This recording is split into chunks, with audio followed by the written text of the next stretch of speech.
Friends, ये जो अपना चैप्टर चल रहा है ना फर्स्ट वाला फ्रांसिस क्रांति, उसी के अपन लास्ट में पहुंच रहे हैं।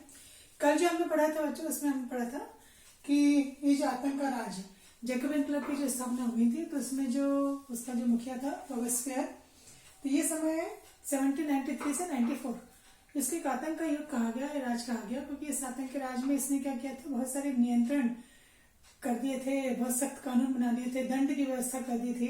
तो जिससे क्या हुआ कि इसके खुद के समर्थक भी जो थे वो बहुत परेशान हो गए थे, जिसकी परिणति क्या रही अपन देखते हैं।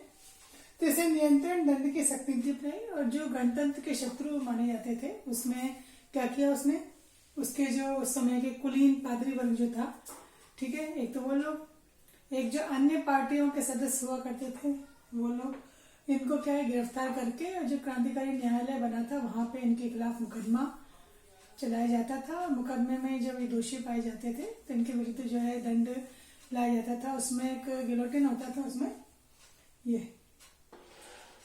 एक तरह का एक वहां पे एक तरीका होता था सजा देने का, उसमें इनको उसके जरिए इनको सजा दी जाती थी, गिलोटिन पे चढ़ा के उनका सिर जो है काट दिया जाता था इस तरह। तो ये बहुत सख्त कानून था, है ना। इसके अलावा इन्होंने जो और कानून बना दिए थे उससे जनता बहुत परेशान हो गई थी। कौन से कानून थे? देखो, मजदूरी की और जो कीमतें थी उनकी इसने एक सीमा तय कर दी थी।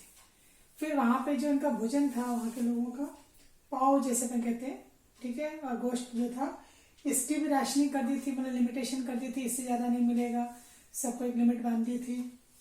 सरकारी कीमत पर ही अनाज बेचा जाएगा, इसके लिए किसानों को जो है दबाव डाला गया, उनको बाध्य किया गया, वो अपनी तरफ से कीमतें नहीं लगा सकते थे, सरकारी कीमत पे अनाज बेचा जाएगा। कई बाहर जाते हैं तो उस समय जो महंगा आटा था, सफेद आटा, उसके उपयोग पे रोक लगा दी और कहा कि नहीं, अब सब एक समान ही जो है रोटी जो बनेगी, आटा जो बनेगा, उसमें जो आटा था साबुत गेहूं और कुछ चीजें मिला करके जो रोटी बनाई जाती थी उसको समता रोटी कहा गया, सबके लिए एक समान, और उसी का उपयोग जो है सब लोग जो है वो करेंगे।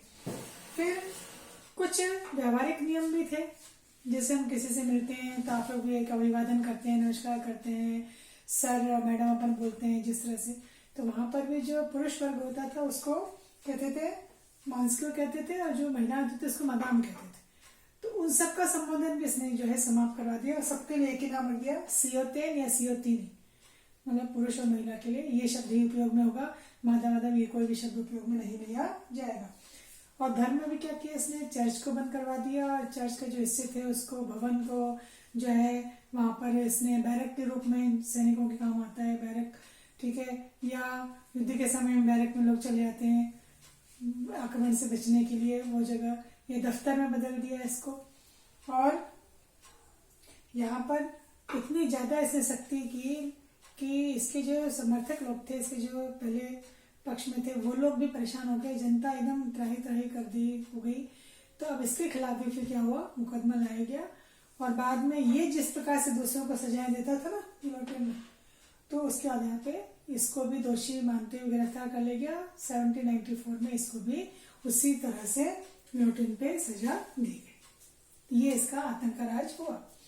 फिर उसके बाद जब ये सरकार का पतन हो गया, क्योंकि इसको मार दिया गया, मर गए, तो जैकोबिन सरकार का जब पतन हुआ तो सत्ता मध्यम वर्ग जो एक नया वर्ग था, मध्यम वर्ग में भी जो उच्च अमीर लोग थे, संपन्न लोग थे, उनके हाथ में सत्ता आ गई।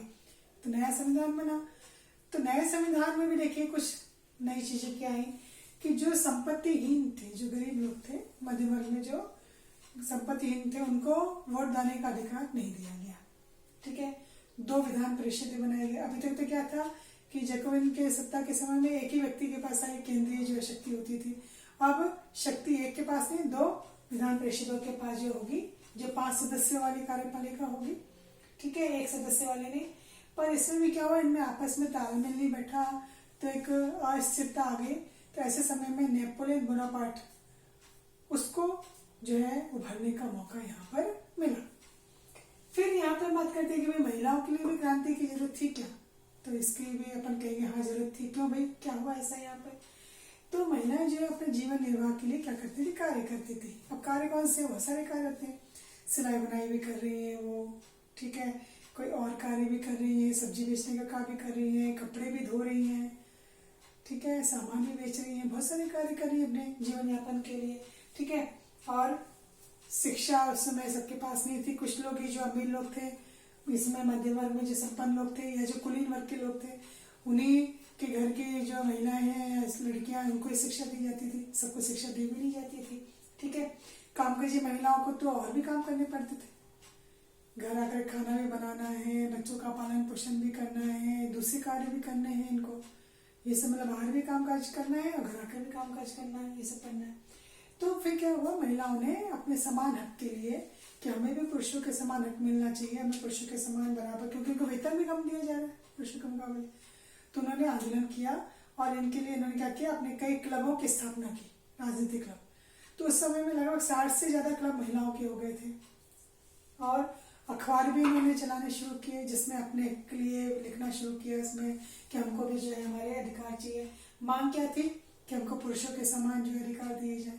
और इनको जो उस समय निष्क्रिय जनता के साथ, मैंने आपको तो बताया 2 वर्ग थे, सक्रिय और निष्क्रिय।